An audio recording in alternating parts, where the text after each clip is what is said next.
వెంకటేశాయ నమః. ఓం శ్రీ సీతారామచంద్ర పరబ్రహ్మస్వరూపాయ స్వరూపిణే నమః. ఓం దక్షిణామూర్తే నమః. ఓం ఆచార్య శంకరాచార్య గురుభ్యో నమః. ఓం శ్రీ మాత్రే నమః. అన్న ఈరోజు 22వ ఎపిసోడ్ నేర్చుకున్నాం. ఈ 23వ దాంట్లో అమ్మవారి భూతత్వ నిగ్రహం అంటే మూలాధారం అండ్ భూతత్వ నిగ్రహం గురించి జగన్మాత దర్శనం ఎలా ఉంటుందో చూద్దాం. ఇది చాలా ఇంపార్టెంట్ శ్లోకాలు, అంటే బాగా మంచిగా శ్రద్ధ పెట్టి వింటే మనకు చాలా మంచిది. ఏంటంటే మహిం మూలాధారే కమపి మణిపూరే హుత వహం స్థితం స్వాధిష్టానే హృది మరుతమాకాశముసరి మరుతమాకాశ ఉపరి ఆకాశం ఉపరి మనోపి భ్రూమధ్యే సకలమపి విత్వా ఆకులపదం సహస్రారే పద్మే సహరహసి భక్త్యా విహరసే. మళ్ళీ పడుతుంది. మహీం మూలాధారే కమపి మణిపూరే హుతావహం చితం స్వాధిష్టానే హృది మరుతం ఆకాశ ఉపరి మనోపి భ్రూమధ్యే సకలమపి భిత్వా కులపదం సహస్రారే పద్మే సహరహసి భక్త్యా విహారస్తే. అంటే మహీం ఫస్ట్ మహీం అన్నాడు, మహీం మూలాధారే అన్నారు. అంటే భూతత్వానికి మూలాధారం చక్రమందును ఉన్నటువంటి అమ్మ మూలాధార చక్రం, అది భూమి.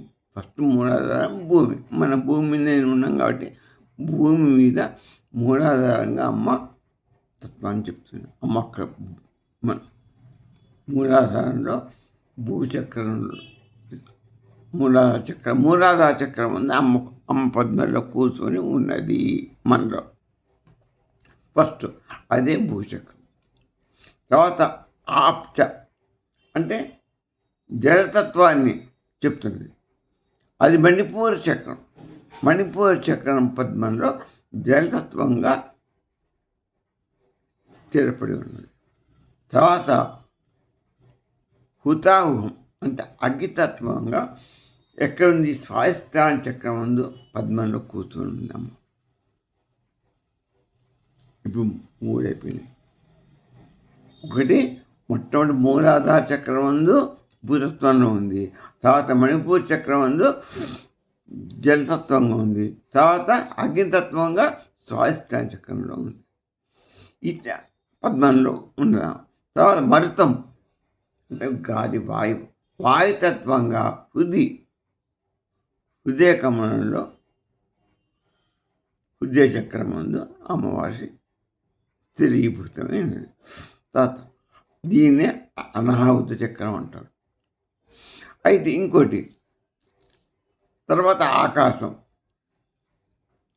వాయుతత్వం తర్వాత ఆకాశం. ఇదిగా ఆకాశం అంటే మనస్సు. ఆకాశతత్వం ఉపరి అని పైభాగం.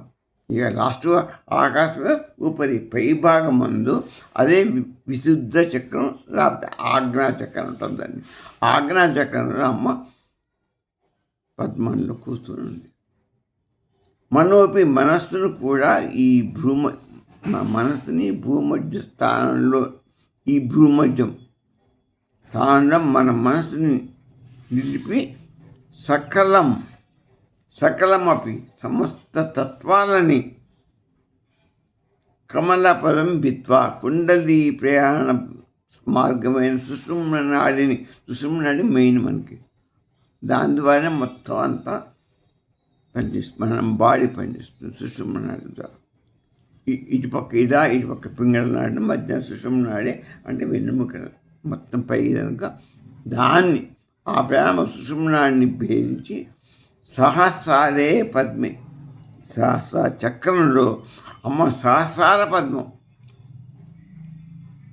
సహస్రాల పద్మం అది.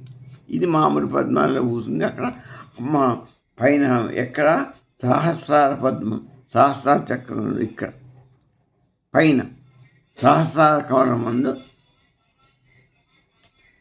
ఆ సహస్రాలలో అమ్మవారు ఉన్నది. నివసిస్తూ ఎవరితో ఉంది? పరమశివునితో ఆ సహస్రాల పద్మంలో అమ్మ మనలో నిలబడి కూర్చొని ఆనందంగా విహరిస్తుంటుంది. ఆ సహస్రాల కవలంలో స్వామితోని అమ్మవారు ఉంటారు. పరమ రహస్యంగా ఉంటుంది. అక్కడ అనన్య భక్తితో స్వామిని సేవిస్తూ ఆమె అక్కడ విహరిస్తుంది. అమ్మ అక్కడ సహస్ర చక్రంలో స్వామితో విహరిస్తుంది. ఈ విధంగా మొత్తం నేను చెప్పిన 5 చక్రాలు దాటి సహస్ర చక్రంలో స్వామితో నువ్వు క్రీడిస్తున్నావు. ఆనందమయంగా నువ్వు ఉంటున్నావు. ఆనందమే మనకు మనం తాతాలాడుతున్నాం. మన పొందాన్ని కోరుకునే స్థానం అది. అదే ఉదయగంధి మన హృదయంలో ఉండదు. అదే సహస్రాలలో ఉండదు అమ్మవారు. మన రమణ మహర్షి హృదయంలో ఉందంటారు. ఈ యోగ శాస్త్ర పండితులు సహస్ర చక్రంలో ఉందంటారు. ఇదే తేడా, ఏమి లేదు. సహస్ర చక్రం అన్నా హృదయగంధి, హృదయాకాశం అన్నా ఒకటే. హృదయాకాశం అనే వాడి అంతర్గతంలో చెప్పింది మన రమణ మహర్షి గారు. వాని హృదయాకాశాన్ని ఒప్పుకున్నాడు. పతంజలి యోగశాస్త్రం వీరు ఈ 5 చక్రాలు దాటి ఈ సహస్ర చక్రంలో ఉన్నాడు. విశుద్ధి చక్రం అక్కడ అమ్మవారికి ముందు సహస్ర చక్రం ఉంటుందని యోగశాస్త్రంలో చెప్పబడింది. వాళ్ళు అంటారు సహస్ర పద్మాల్లో పరమశివునితోనే అమ్మవారు దివ్య లీలలతో విహరిస్తున్నది. ఇక దీన్నే ఉపనిషత్తులు ఏం ఘోషిస్తున్నాయంటే, తైత్తిరీయ ఉపనిషత్తు తీసుకున్నాం. బ్రహ్మవరికి తస్మాద్వా ఏతస్మాద్ ఆత్మన ఆకాశ సంభూత ఆకాశాద్ వాయు వాయోరగ్ని అగ్నేరాప ఆభ్య పృథివీ. ఆ పరమాత్మ నుండి ఆకాశం, ఆకాశం నుండి వాయువు, వాయువు నుండి అగ్ని, అగ్ని నుండి జలం, జలం నుండి పృథ్వీ ఉద్భవించింది అని తైత్తిరీయ ఉపనిషత్తు బ్రహ్మవర్కిలో చెప్పింది. అంటే పంచభూతాలుగా విడిపోయిన ఈ సృష్టి అంతా, సృష్టి అట్లా ఇదే అయిపోయింది. పంచభూతాలుగా మొత్తం దాంతో తయారైంది. పంచభూతాలు విడిపోయి పంచీకృతం అయిపోయిన భూతాలతోనే మనం ఈ సృష్టి మొత్తం, ప్రకృతి మొత్తం, జగత్తు మొత్తం కూడా తయారవుతుంది. ఆ పంచభూతాలతో సృష్టి లేకుండా ఉండదు. మన శరీరం కూడా పంచభూతాలతోనే తయారైంది. అంటే జీవుడు జగత్తు మొత్తం పంచభూతాల సృష్టి. ఆ జగన్మాత యొక్క వివిధ శరీర రూపాలు ఇందా చెప్పాక మూలాధార చక్రంలో ఒకటి ఇట్లా భూతత్వం, ఆకాశతత్వం, మనం జలతత్వం, ఇట్లా 5 తత్వాలు చెప్పాం.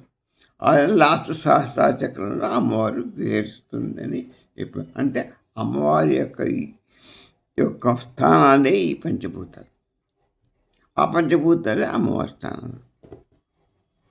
సాధకుడు ఈ భౌతిక ప్రపంచకాన్ని ఎట్లా చూస్తాడంటే ఆత్మతత్వాన్ని, ఆత్మను మన ఉదయంలో ఉన్న అమ్మవారిని ఈ తత్వాలతోనే చేరుకోవడం అదే ఆత్మదర్శనం, అదే వేదసారం, అదే మోక్షం. సహస్రాల అనుభవాన్ని యోగ మార్గం చెప్పింది మహర్షులు. కొంతమంది రమణ మహర్షి లాంటి వారి హృదయగంధిలో, హృదయాకాశంలో అమ్మవారు ఉంది. ఆత్మ అక్కడ దర్శనం చేసుకుని అంతర్ముఖం మీరు చెంది హృదయంలో ఉన్న హృదయాకాశంలో ఉన్న ఆత్మని లోపలికి మీరు దర్శనం చేసుకోండి. అదే వేదాలు చెప్తున్నాయి. సహస్రాచక్రంలో ఉన్నది అమ్మే, ఈ ఉదయ గంధిలో ఉన్నది అమ్మే, చిరాకాశంలో ఉన్నది అమ్మే.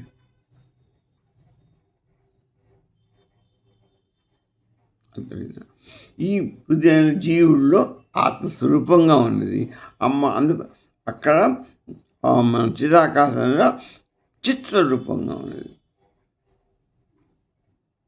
జగత్తు మొత్తం చైతన్య పరబ్రహ్మ స్వరూపంగా వెలుగుతుంది కాబట్టి జగత్తుకు చైతన్యం ఉంది. ఆ జగత్తులో పంచభూతాలతో తయారీ ఇందాజిపోయినటువంటి ఈ చక్రాలతోనే అమ్మవారు ఓడాడుతుంది. ఆ సహస్ర చక్రంలో ఆ సచ్చిత్ స్వరూపులే శివశక్తుల స్వరూపం. అదే హృదయాకాశంలో ఉన్న ఆత్మస్వరూపము. ఆ ఆత్మస్వరూపంలో అమ్మవారు అయ్యవారు ఉంటారు కాబట్టి వారి దర్శనం చేసుకుంటే నీకు ఆత్మదర్శనం అయిపోయిందంటే నీకు ఇంకేం లేదు. ఇక మోక్షం, విడుదల, అదే వైకుంఠం, అదే స్వర్గం, అదే కైలాసం, అదే నీకు పరబ్రహ్మస్వరూపంలో చేరిక. అంతిమ లక్ష్యం మానవుడి జీవితం కాదు, అందరి కోరిక అది. దీనికి యోగులు మహర్షులు వేలకు సంవత్సరాలు తపస్సు చేసి అసలు ఎక్కడున్నాడు స్వామి, అమ్మవారు ఎక్కడుంది, ఈ రహస్యం అంతా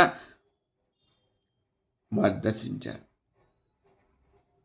అది మనకు ఈ జ్ఞాన రూపంగా మనకు అందించారు మన గురువుగారు శంకరాచార్య గారు. దీన్ని మనకి ఈ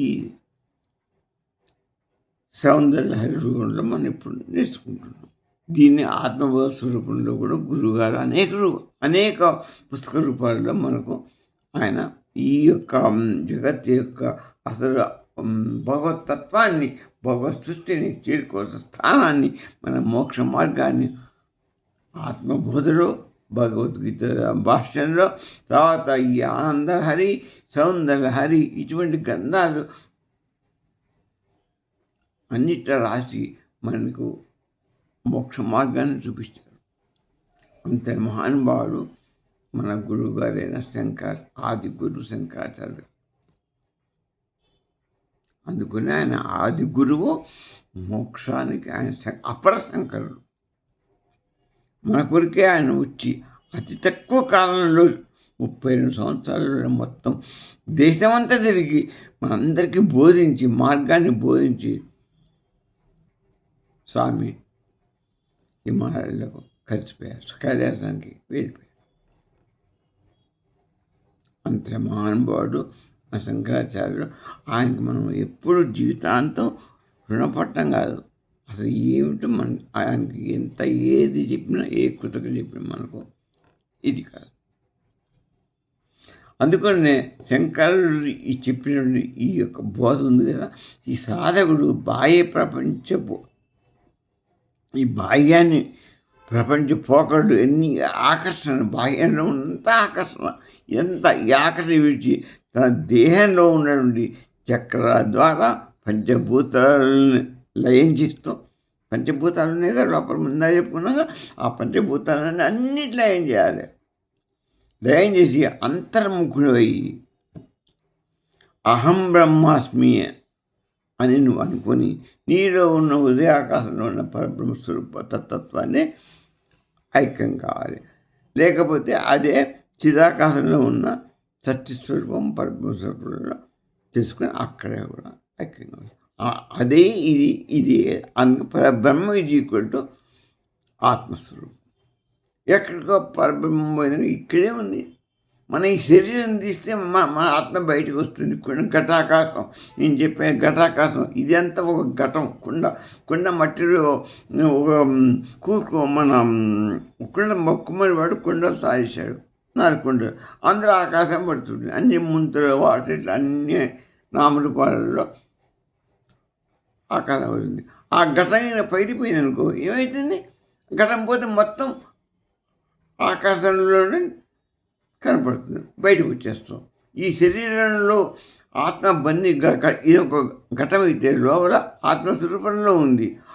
ఆ కుండలు కనుక లోపల ఎట్టే సూర్యుడు లోపల మనం ఉన్నాడో, బంధించబడ్డాడో, నీ శరీరం లోపల ఉన్నాడు. ఈ శరీరం ఎట్లా ఆ కుండల కన్నా పైరిపోతే ఈ శరీరం సమమైపోతే అప్పుడు ఇది ఉండదు, బయట ఇంకేముంది, ఏమి లే, ఆకాశమే ఉంటుంది. ఆ ఆకాశమే పరబ్రహ్మం. ఆ ఆకాశంలో కలిసిపోయింది. ఆ పరబ్రహ్మ స్వరూపుడే నీరు ఆత్మస్వరూపుడు ఘటనలో నువ్వు తయారు చేసి పెట్టుకున్నావు, నువ్వే తయారు చేసి పెట్టుకున్నావు, నువ్వే బంధించుకున్నావు స్వామిని, నువ్వే ఆ గుడిలో వెంకటేశ్వర స్వామిగా బంధించావు, నువ్వే నీ ఘటాన్ని తయారు చేసుకొని, ఈ శరీరం తయారు చేసుకొని నీలో ఆత్మస్వరూపంగా బంధించుకున్నావు. ఈ శరీరం పోయేది, ఇది పోయి కుండలక్కడ పైరిపోతే ఇది ఆటోమేటిక్గా ఆకాశంలో కలిసిపోతుంది. ఆకాశం అంటే పరబ్రహ్మమే ఆకాశం.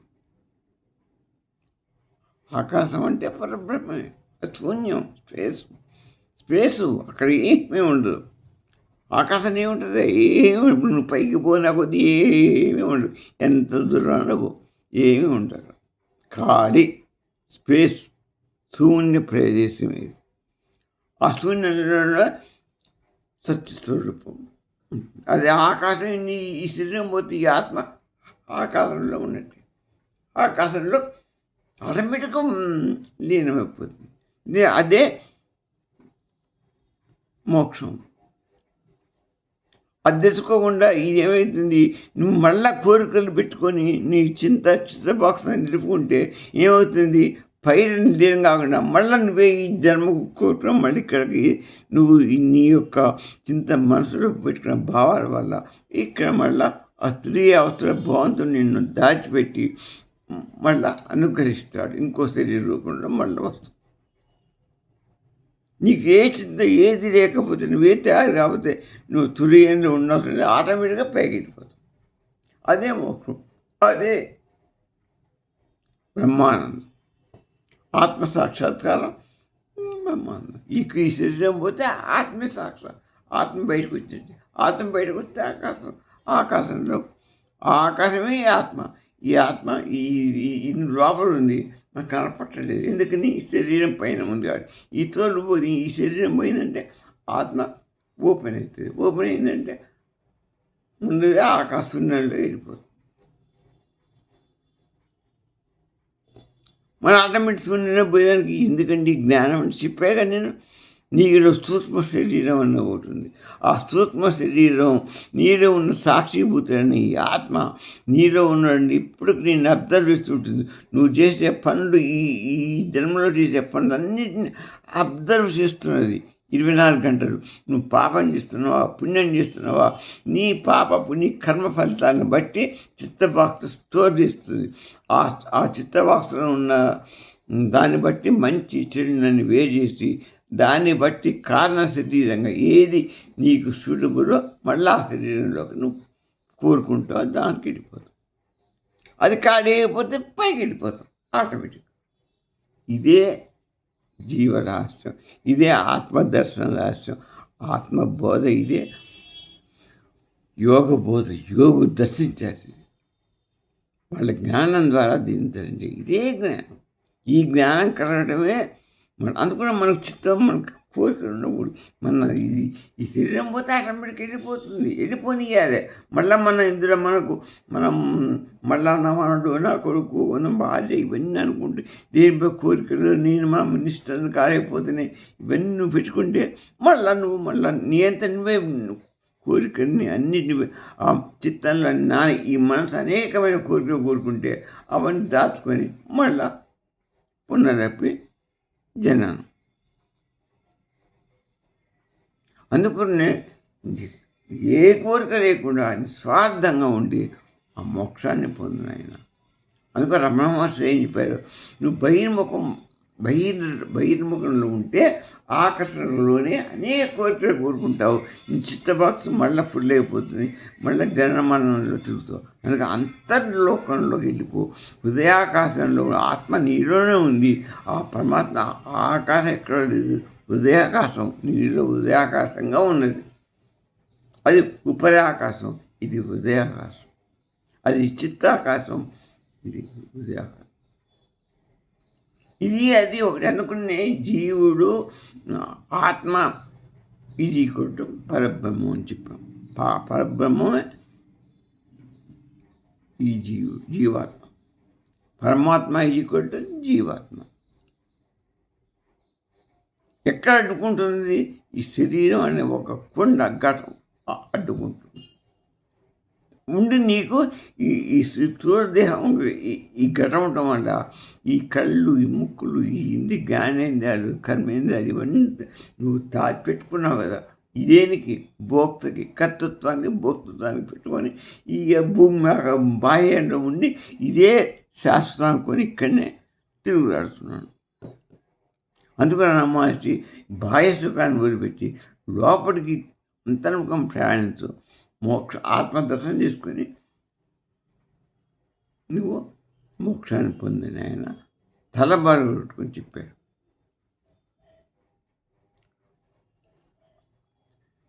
ఇక దీన్నే శంకరాచార్య గారు చెప్పింది కూడా అది.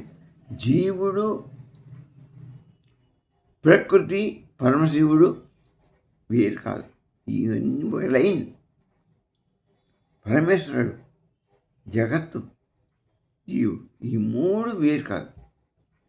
కాబట్టి ఈ జీవుడు, జగత్తు, పరమేశ్వరుడు ఈ మూడు ఒకటి.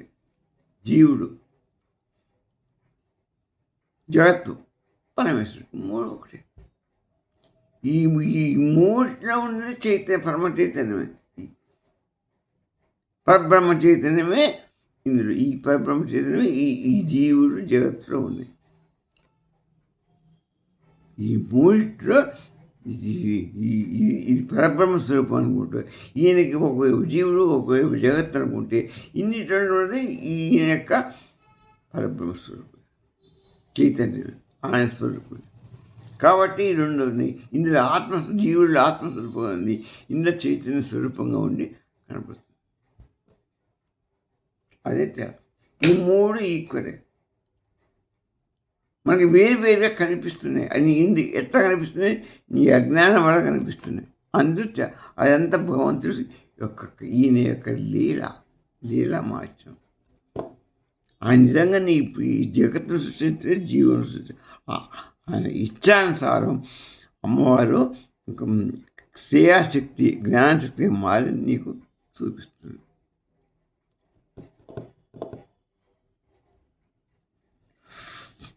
ఇదే శంకరాచార్య చెప్పినది.